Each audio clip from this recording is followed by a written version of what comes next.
Alright, I am back with a Diablo 4 video.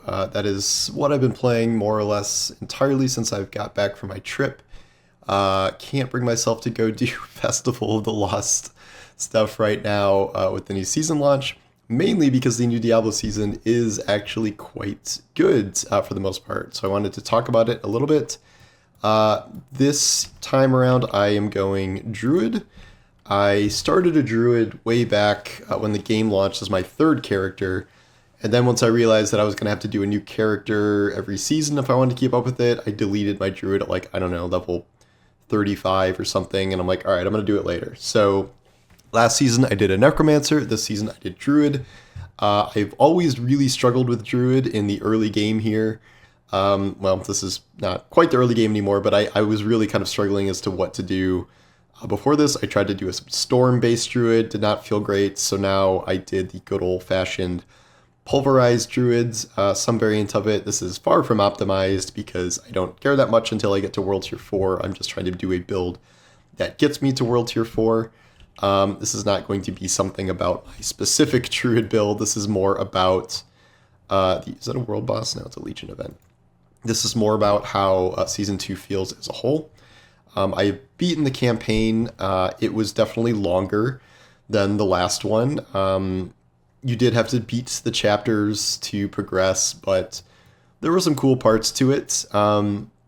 The various fights against the different vampire mini-lords were interesting. I love how they hired actress Gemma Chan to do the voice work for the role, but she's, has what, like 30 total lines or something by the time it's said and done. But the storyline is still, not really the most major part of this experience. It is the gameplay, it is the modifiers for a given season, it is the activities. The modifiers are okay. This is giving you a series of vampire powers that do various things. I cannot bring up my vampire menu right now or else I'm going to be killed. Hang on a second. Let's just kill these guys. So this is the vampire skill menu. You pick different powers that add little bonuses to your build, and you can upgrade them to, I think, level 3 is the max for some significant upgrades. This is one of my favorites, where your attacks deal 80% of your maximum life as physical damage to nearby enemies every 4 seconds, and it heals you. This just like erases tiny mobs, which is very fun. And I think it was started at like 20%, or no, it started at 40%, then 60, then 80. This is another one. You do 18% increased damage to stunned, immobilized, frozen enemies. If they're injured or non-elite, they're instantly killed. This is good for my pulverized build. Ultimate skills gain 20% cooldown, and you deal more damage during your ultimate for each enemy affected by your damage over time effects. That would be the Poison Creeper. These two are extras, vulnerable damage, and then just a conjuration one. You have to slot them into your armor, so like you have these little indicators of these 3 different symbols, and each of these costs an amount of symbols. It's a little convoluted at first, but once you get the hang of it, so I have 8 skulls available. I'm only using 3. So if I wanted to pick something else that was more skulls, I could do that. But for now, I'm satisfied with this. You spend the potent blood you'll find on the ground to upgrade things. Oh, I get to upgrade this to level 3. Perfect. So now my ultimate skills deal 12% damage for each enemy affected by your damage over time effects. Very cool. So that is the mechanical system. It's not very complicated, just like, I don't think the Malignant Hearts was very complicated. They're just like cool extra powers. I don't know if they're even kind of as noticeable. Most of them are as noticeable as the Malignant Hearts were, but I think it's, it's just a fun little bonus to add to your build. And this also comes in the wake of a bunch of changes they made to actual builds, and they've made a lot more things viable. They've made your character feel a lot more powerful. And to me, that is kind of the main addition to this season, is the stuff that they changed with how grinding feels, how loot feels. Granted, I am not at the end game yet, so I'm not like fully experiencing all of this. Ooh. But they have buffed a ton of different builds, so you can do more options than just like the one that's really good everything. And most importantly, they have buffed XP gain kind of across the board. that is partially in terms of seasonal stuff. So your smoldering ashes are now a 20% boost. I have to make sure I don't get killed in a menu here. Are now a 20% boost. This is the vampiric siphon. This hurts. This like drains your life as you're in the circle, but you're like trying to kill these enemies. It can get pretty brutal. So this is like, I'm at level 60 playing consistently for maybe like 3 days. That is a lot better than previously. I only got to level 75 total with my Necromancer last season before I just sort of checked out entirely. I believe they said that their goal was to make the 1 to 100 process take about 40% less time than it did previously. And you could certainly see how that's the case with the changes they made here. Another change, as you might be able to see, is loot. They have added a lot more loot. Did I fail that? I can't even tell if I failed that. They have added a lot more loot than we've seen previously in terms of like what drops and how often. There is an event, I'll try to walk over there, in this arena itself. This is the, where's the map? This is the, what's it called? Blood Harvest Zone, which is a kind of, it's a little bit like a Helltide, where it's really dense enemies, like a lot of little mini games. You pick up a currency for it, and you can fight mini bosses, and then in the center there's this big sort of boss arena that you have to deposit the currency in. You need 3 of these things, so they require 50 blood lures each. And this is like kind of it's a group activity because it spawns a million mini bosses and then I think 2 major bosses. This is guaranteed to essentially give you, I don't know, at least 10, 12, 15 legendaries every time you do it. And like, it's not always the easiest to get because you need other people here. You can do it all yourself if you have 150 blood lures. I have 146, but I don't even know if I could do it by myself. Like, my build is okay. I don't know if it's that good. But you want to do that as a group. But that's like easily, like when I first saw how many legendaries dropped from that, I was like floored. And it's pretty cool that they've upgraded things like that. I have not made it to some of the other changes they've made yet because I'm not in the end game yet. I'm in World Tier 3. I will, I don't know, try to jump up later pretty soon here. But they have added a bunch of world bosses. Not world bosses.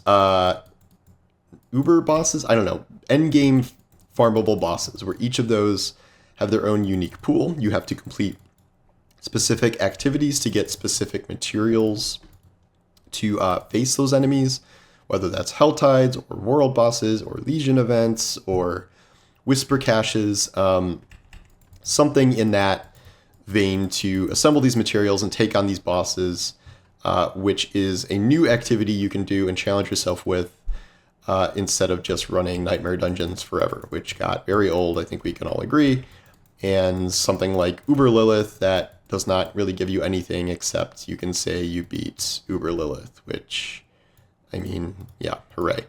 But another addition here is they've really increased... Oh, wait, I forgot to talk about Uber Duriel. This is something that I don't even know if I'm going to be good enough to take on, but they have added one final boss, Uber Duriel, level 100, that has the chance to drop Uber Uniques, the ones that previously were literally 1 in a million. I'm not even exaggerating. Like, it was essentially a 1 in a million chance of getting those. And now, you can see I'm just one-shotting these little bats. Now you actually have a real chance to farm those, and we're seeing a lot of people get Shakos and, you know, all these different ones. All right, sure, we'll do it, bud. This is like a little mini boss one. I really like that the Bloodseekers are like, this is like a druid, and they have druid powers. This one is a wizard, and they have wizard powers. Very cool. Oops, I'm almost dead. This build doesn't have that much damage protection.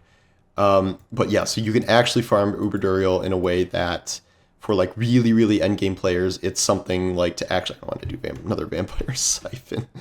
It's something that you can actually kind of aim towards. It takes a good amount of farming to actually, you know, get the materials you need to take on Uber Duriel. So it's like a longer term project.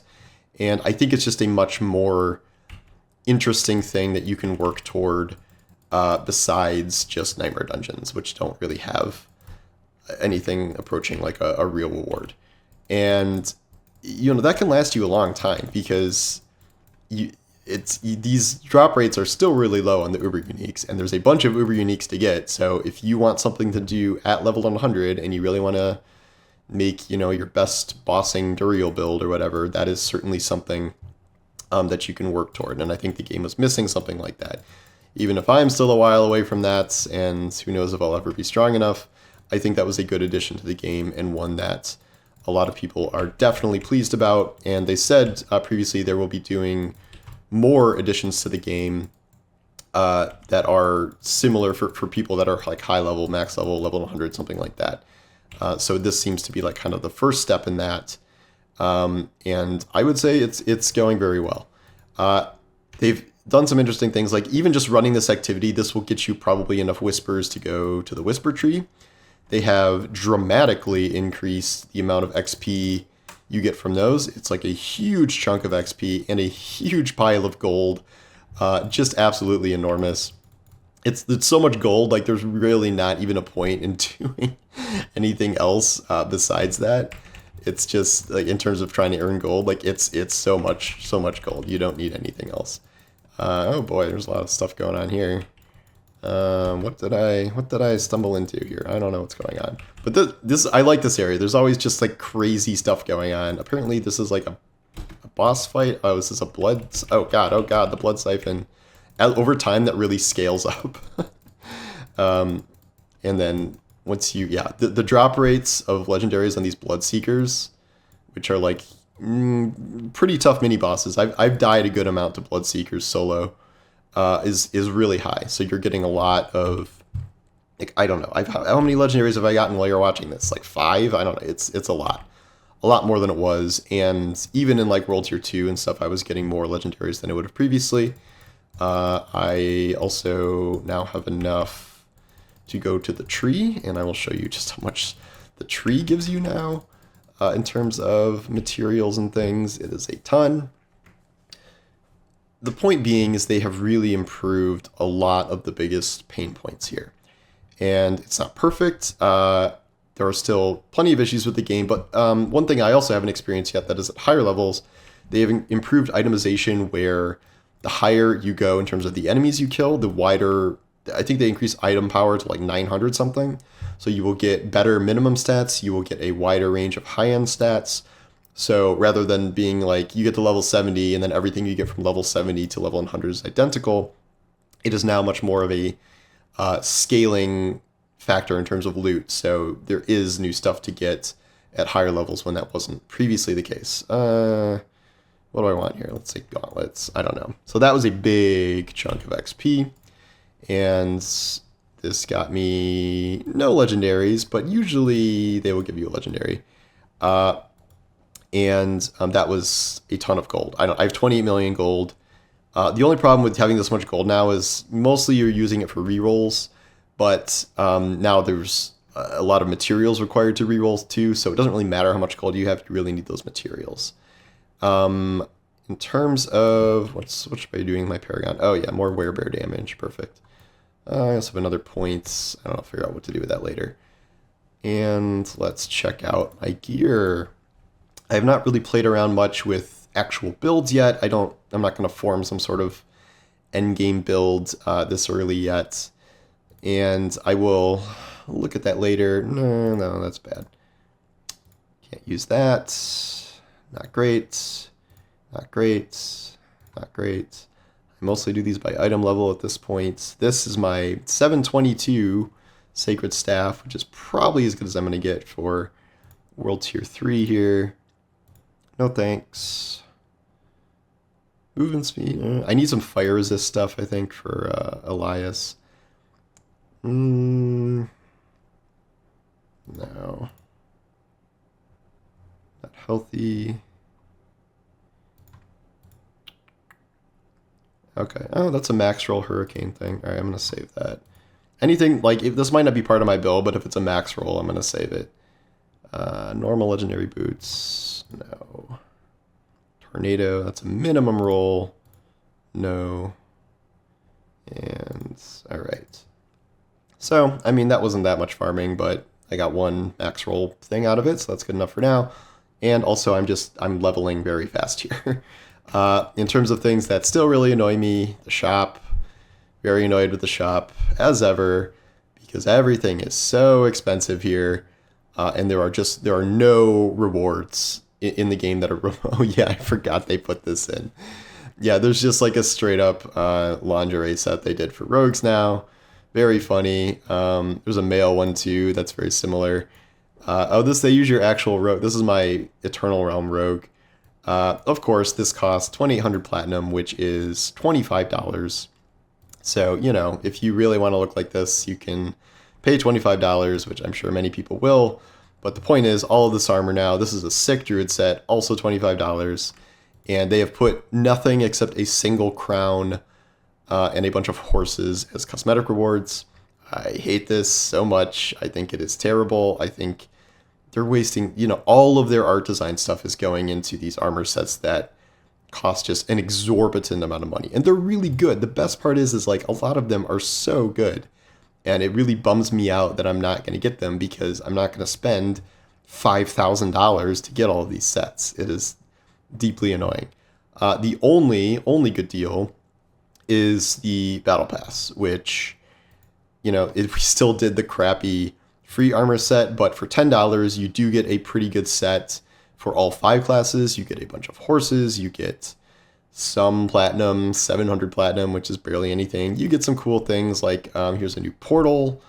You get a bunch of weapon skins. It's like, if you were paying for all this separately in the shop, it's like $150 or something like that. But this is fine for $10. I have no problem with that. I think that's a good deal.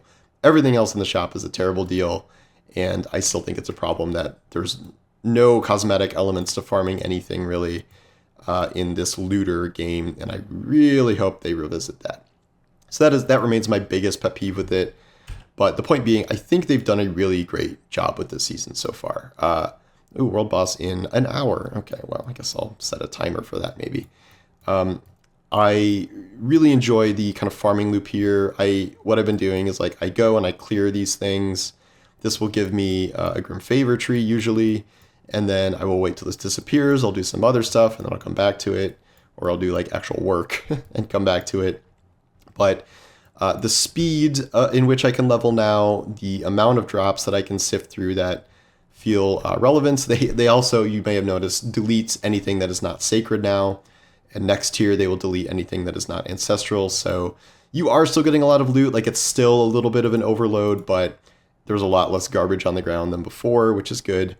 So some positive changes there too. And like, I'm not even remembering all the changes. Like they, changed gems. So they're now a separate currency rather than something that goes in your stash. They made the horse way better. The horse is like actually good now. It's faster. It doesn't get stuck on things. You can plow through barricades and enemies. The horse feels great. Imagine that, right? I would never have predicted. Yeah, that's one change they made that is actually pretty awesome. Really feeling pretty good about this build at the moment. So maybe I'll go try and take on Elias, even though he's like 10 levels higher than me. So yeah, I'm excited about this season. Granted, I'm only a couple days in. I'm sure I will put this down in a week or 2 or 3. But I absolutely know I'm going to go further this season than I did last season with Necromancer. It seems very apparent that this is going to be much more worth farming and a lot more fun once I can experiment with different builds. And, there's some new interesting uniques that were introduced that have entirely new builds associated with them. I don't know if I'm going to become a super uber durial farmer or anything, but I'm certainly going to try and see how it goes. But yeah, so I would recommend jumping in, like as you know, or maybe you don't know, all the seasonal stuff is free. So if you own the game, it's not like Destiny. You don't have to pay $10 to access the season itself. You can just, play the actual content, like all the vampire stuff, all that stuff is actually free. And the only paid thing is the premium battle pass, where this is last season's battle pass armor. So that's really the only thing you're missing out of if you don't pay the $10. But you can certainly just come in and play the season, start a new seasonal character, and just kind of, oh, this is also, you unlock all these things as you farm things in the zone, little bonuses and stuff from Hunter's Acclaim. But yeah, I would give it a shot. I think it is a really interesting new season that did fix a lot of things. I think there's certainly a long ways to go. However, if the game, did this much stuff in one season here after season one, and keep in mind, season one was developed alongside the base game, and they specifically said it was going to be shorter than future seasons. And if this is, what a big season looks like, I think that's pretty promising. And if they can learn from what worked and what didn't work here, and if future seasons are even better, yeah, this I fully believe this can have long-term potential and satisfy a lot of people. Whether, we fully get to where the game needs to be and everyone comes back and everyone stops saying that, like, this is a big failure or whatever, like, we'll see. I know they definitely struggled at first. I certainly believe that last season was not great, and they needed to do a lot more work to improve many things. I just think they did listen a lot, and they did get a lot right here. I was skeptical, and me, I'm still sad about the cosmetics, but besides that, there is a lot of interesting stuff they did here that I would recommend you check out. So anyway, thanks for watching, and I will talk to you soon. Take care.